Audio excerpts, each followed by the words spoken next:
Hey,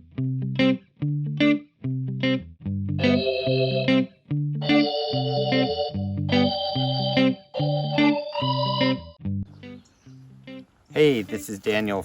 And I'm Taylor Stein, and we're here at Briceland Forest Farm in Northern California, in Briceland, California, about 4 hours north of San Francisco. We are a small cannabis and veggie farm.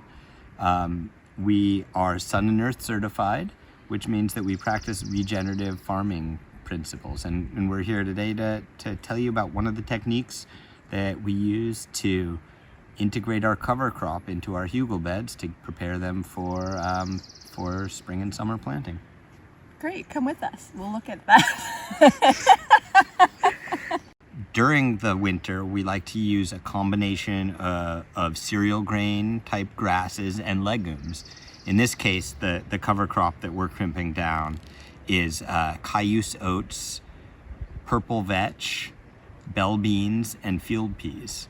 And so it has a good mix of fast-growing grasses, which grab nutrients, and nitrogen fixers, which pull nitrogen out of the air and make it available for the next round of plants. And something that's nice about a blend like that too is they often talk about the fast-growing grasses being a nursery crop that allows, it grows up real quick and then provides an environment for the slower-growing legumes to really get off and going.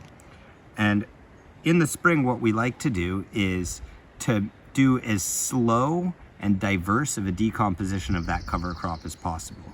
We want it to feed as many different kinds of microbes and soil animals and invertebrates and everything that we can. So the technique of crimping it leaves it whole, and it leaves the roots in place in the ground without chopping the cover crop up so that it can break down slowly. We use either a T-post or a piece of wood as the crimper, crimp the cover crop down, which breaks the flow of nutrients between the roots and the top of the crop, slowing down its growth. Then we cover that with as many different things as we can and we have on hand.